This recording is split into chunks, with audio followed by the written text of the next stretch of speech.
Do birds suddenly appear every time you are near? Just like me, they long to be close to you.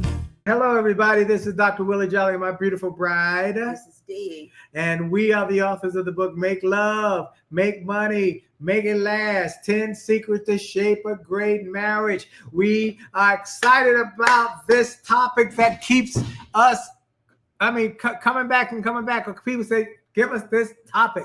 This is number 3 about life after divorce and how to win in your relationships or in a relationship after divorce. Okay, how to do it. We're going to talk about it.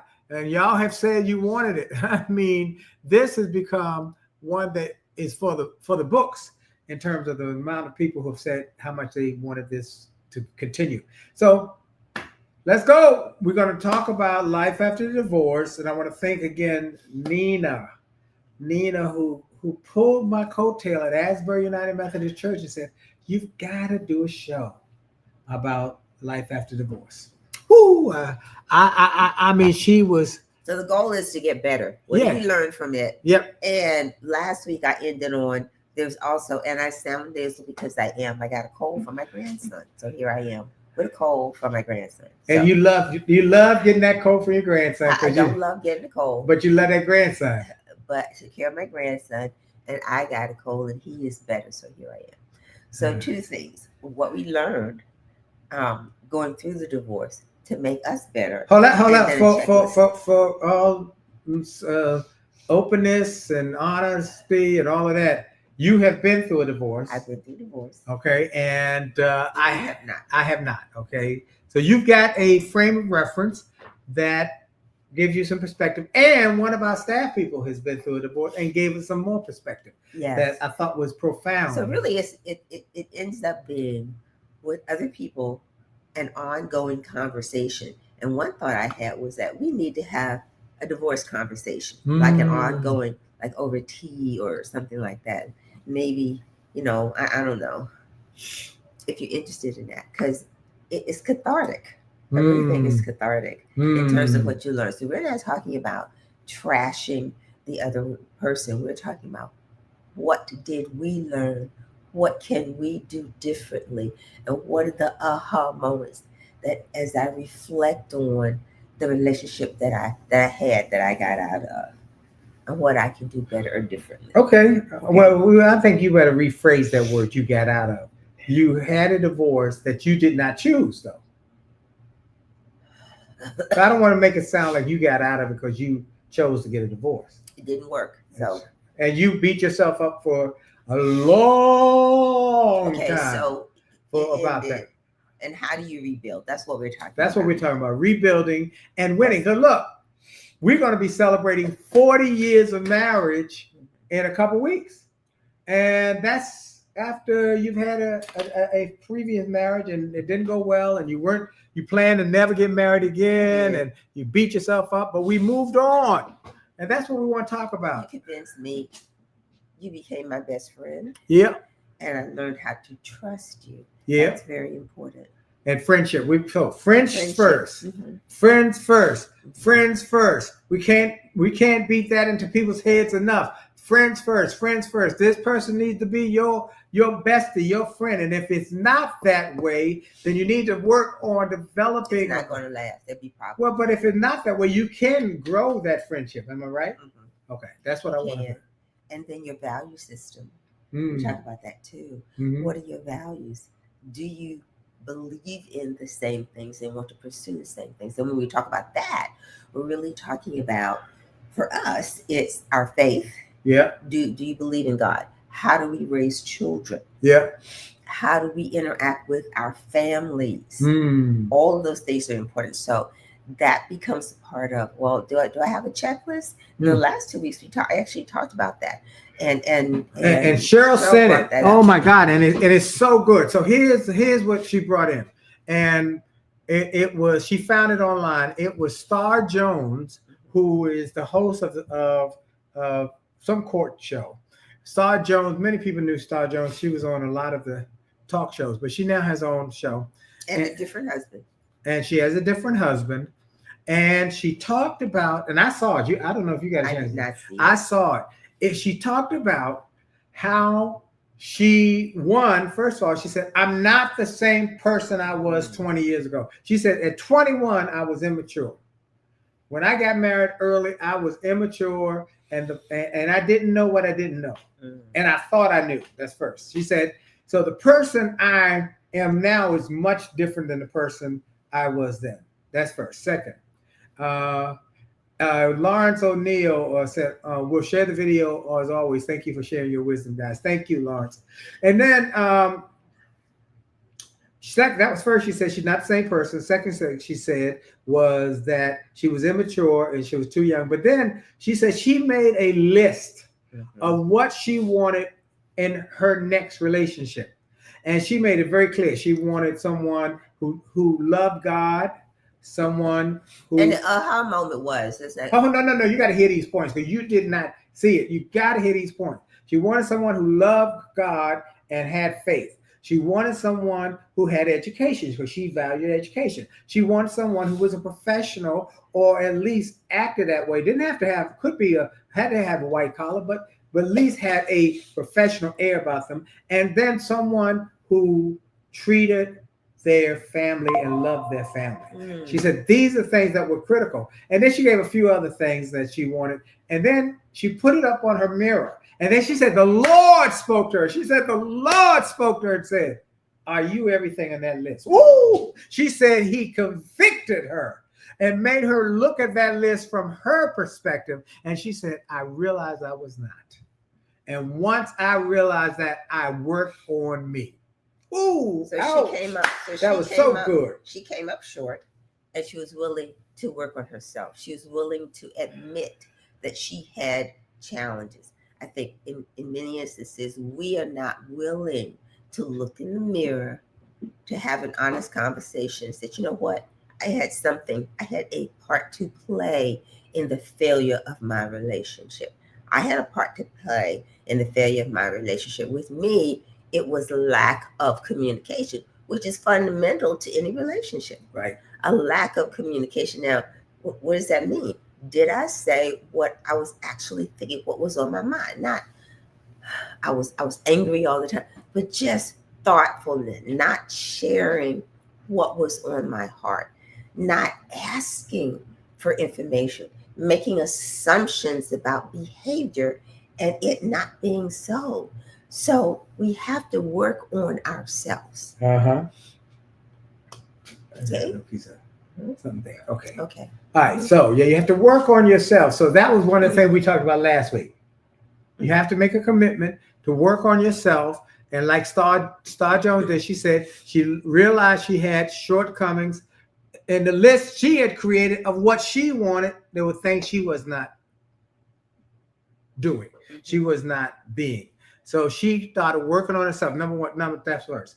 Number two, realize that everybody had a part to play in this. Now, sometimes it's one person who runs around on the other person or is abusive, but there's still the communications part to say, why are you running around? Why are you doing that? Or maybe, why is it that you're abusive? What is it? And let me say, if somebody is abusive, let me make it clear. Put their hands on you. You put their hands on you, it's over. One time, they crazy. If they do it a second time, you crazy. As Dr. Fluid said, do not ever let anybody put their hands on you. That's unacceptable. So, but anyway, having communication or something that broke up the marriage, maybe it's money. One of the things she talked about too is far too often, this was good. She said, people in marriage don't talk about two critical things, money and death. She said, money and death. You won't talk about it. Money and death. Money and death. First, she said, money. You must talk about money in terms of how it is accumulated and what is it? What are the passwords? Not even that. She said no. She said even simple, the base level, which is in our book. She just said it differently. In our chapter on finances, we talk about the three pots. The 1 pot, 2 pot, 3 pot. She talked about the 3 pot without calling it a 3 pot. She said, look, there needs to be a budget that y'all have said, this is what it's going to take to run our household. It does not have to be equal, but it needs to be equitable. Now, that was very important. Mm-hmm. It does not have to be equal, but it does need to be equitable. What does that mean? That means you are bringing your percentage equitably. It's not all use the same word. Oh, not all on one person. Everything ain't one person. Everybody has to pitch in. Everybody got to give something.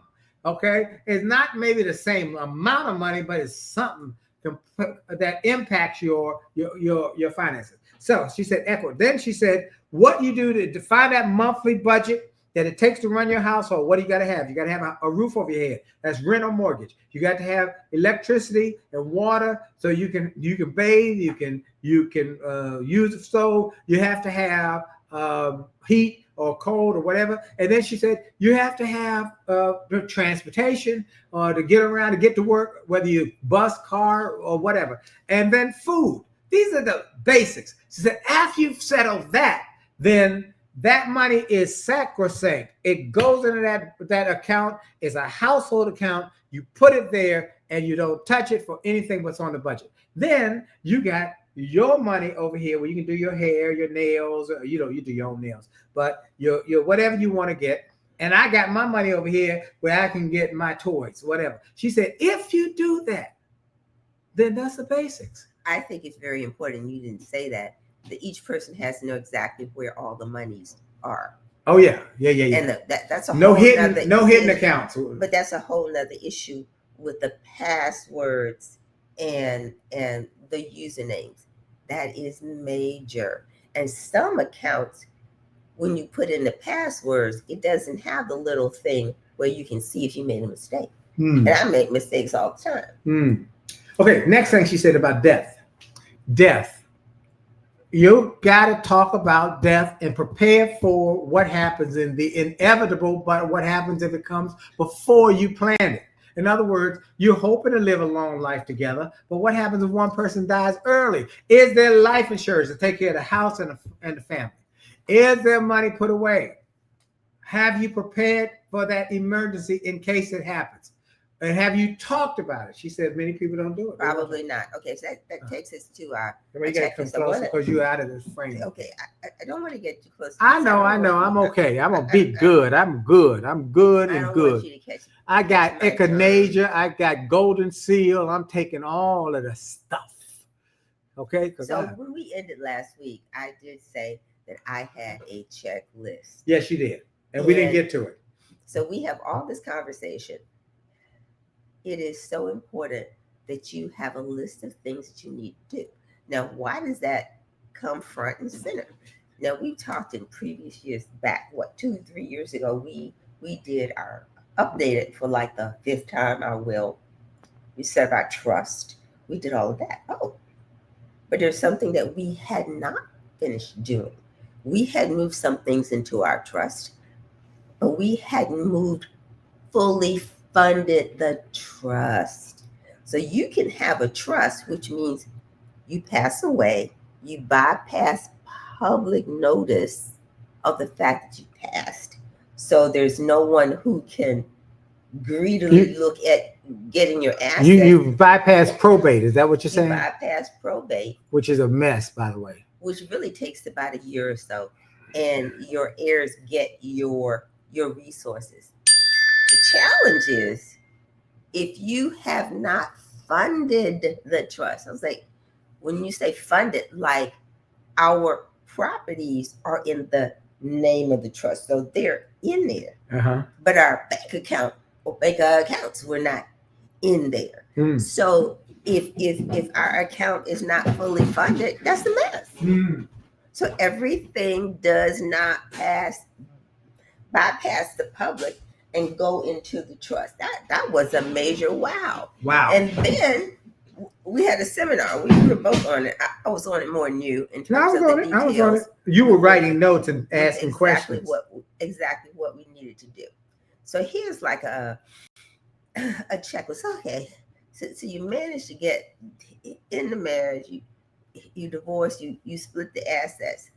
You got your divorce decree. and you have a settlement agreement.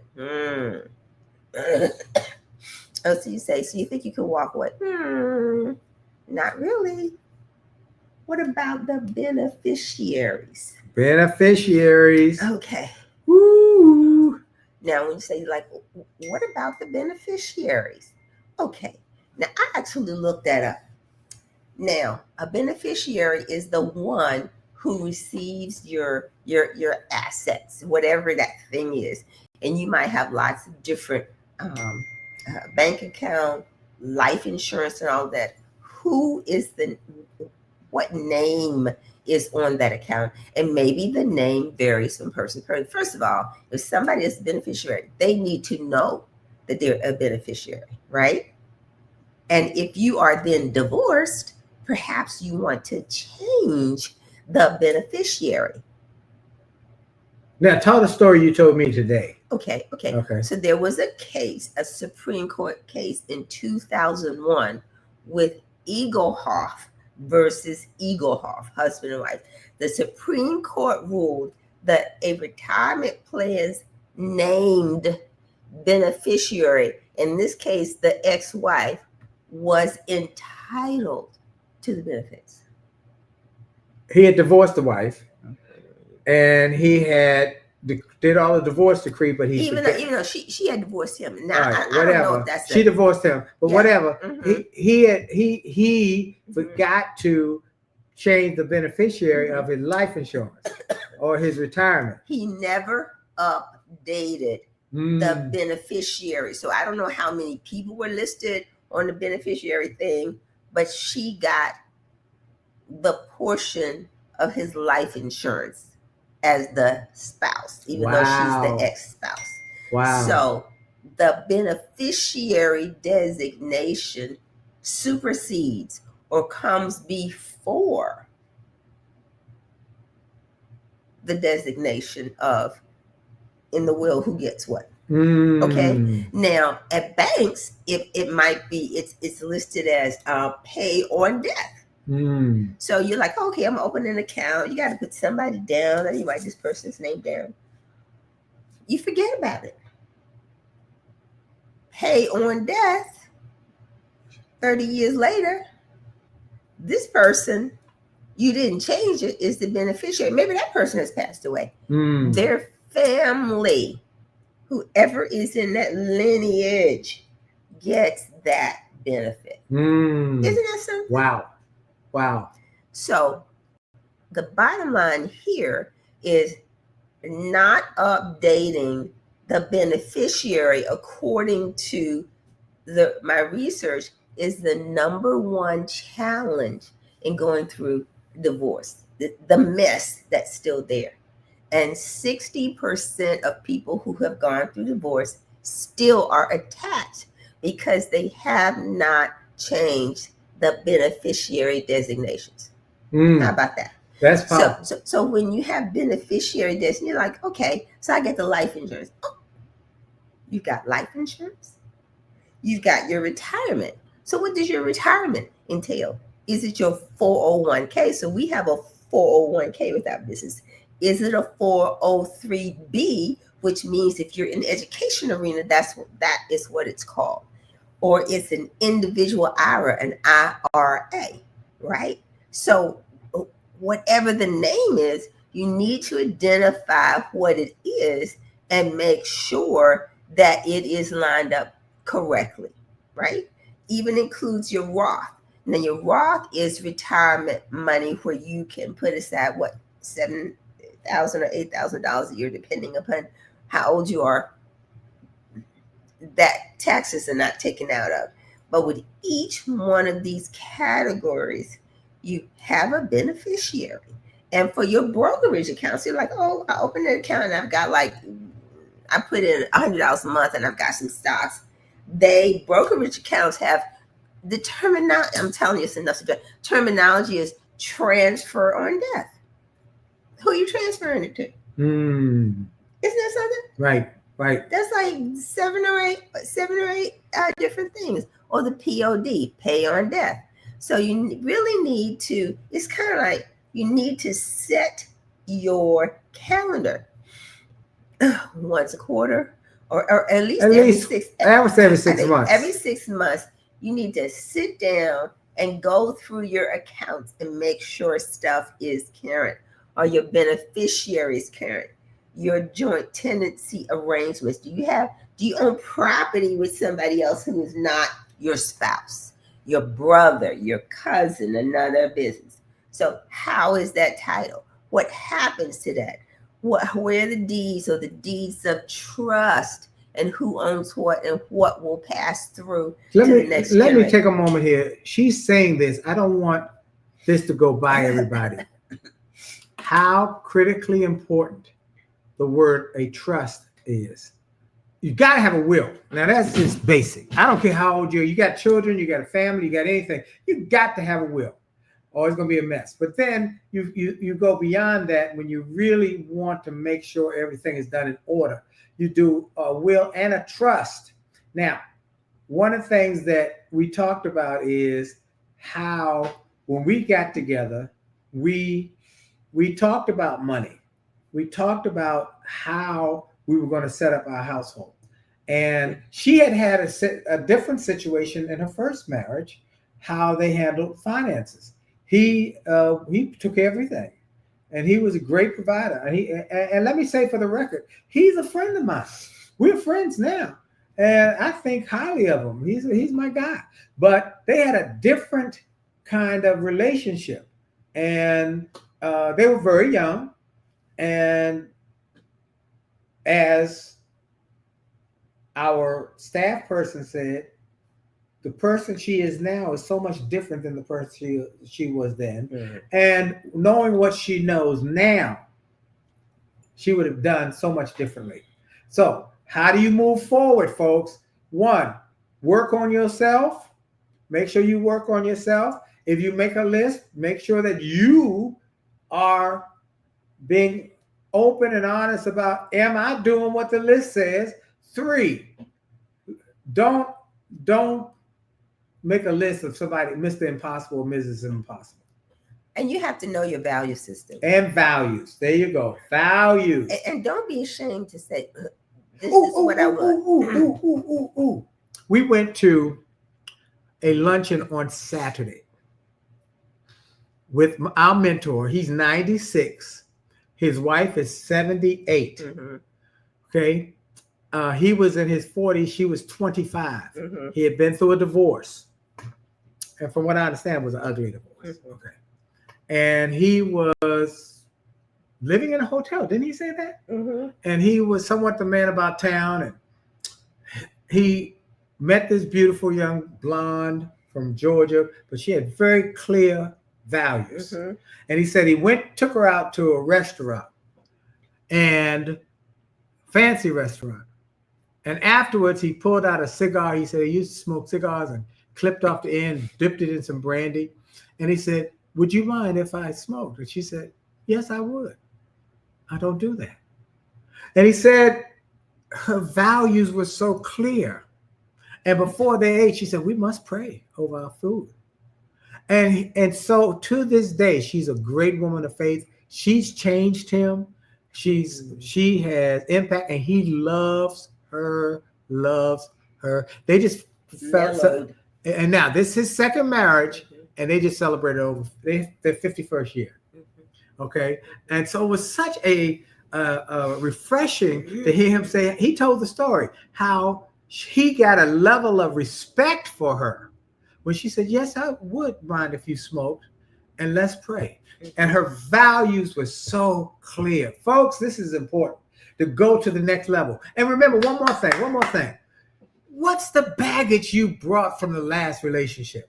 Don't bring it to the next one, okay? We got people who going through 3, 4, 5 divorces because they keep bringing the same old person. Well, why are they bringing it? Perhaps they have not owned up to what the challenges were and the role they played in it. That's hard. And that is why counseling, just there's something very specific called talk therapy. Yes. When you are talking it out, when that therapist asks very specific questions, I had not thought about it that way.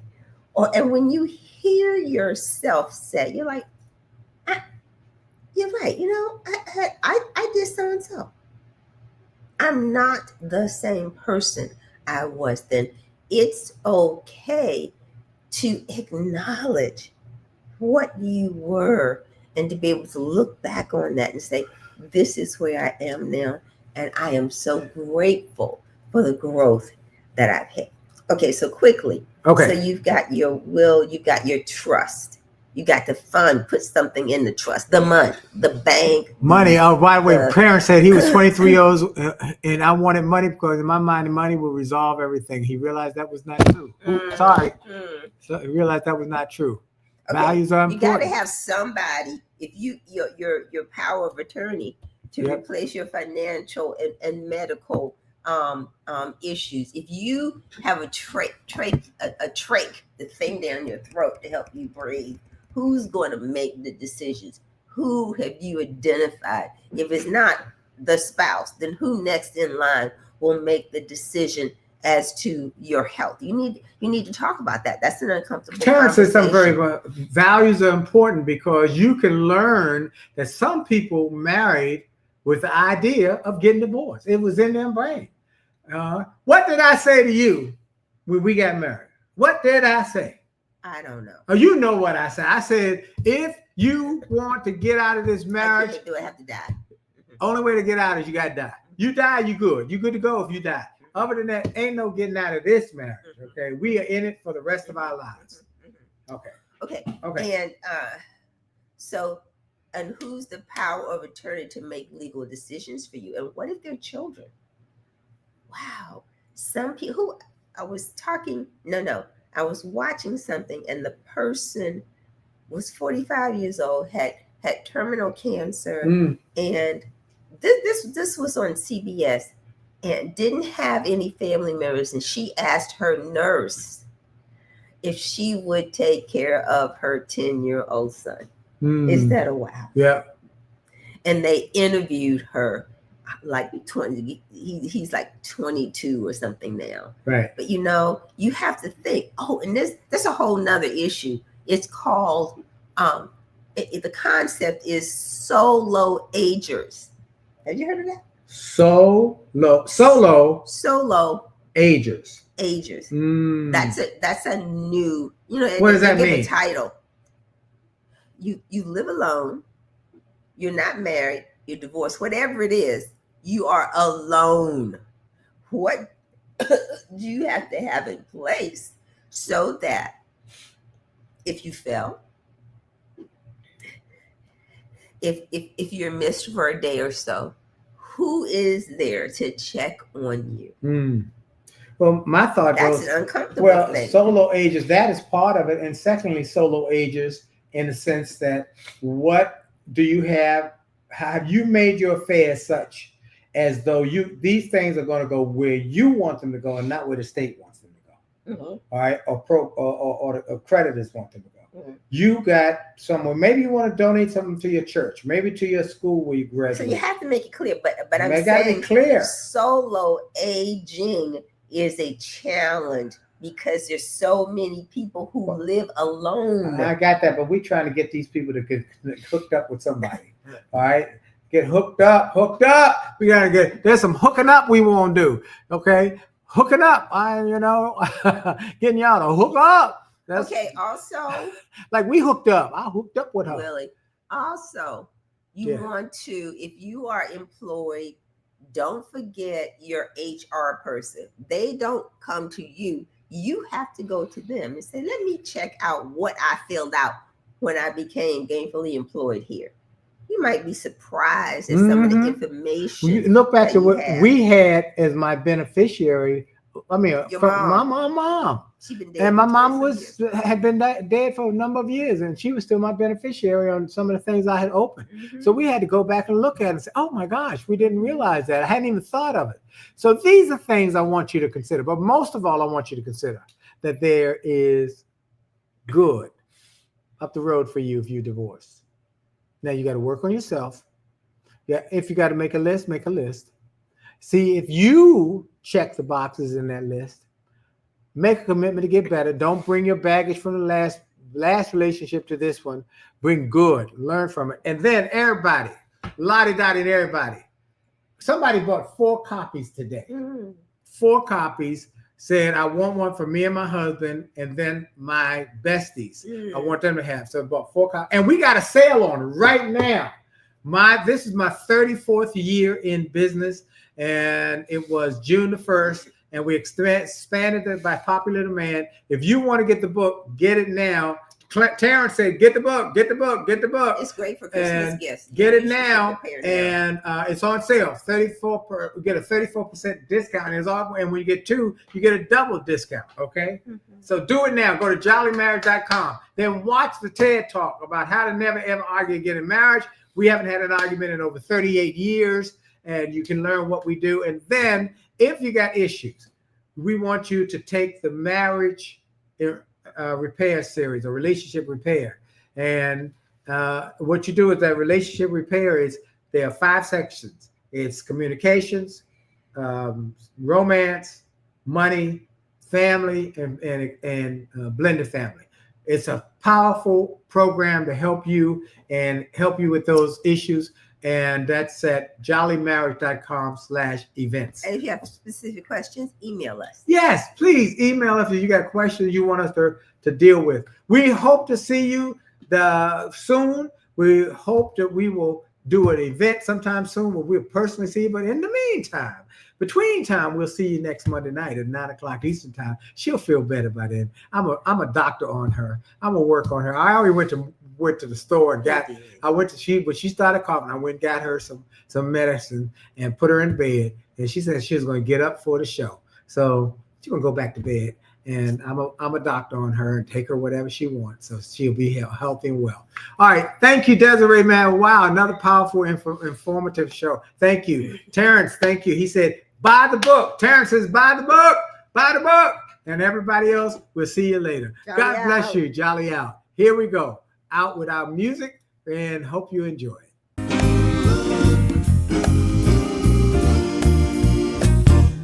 Why do birds suddenly appear every time you are near? Just like me, they long to be close to you.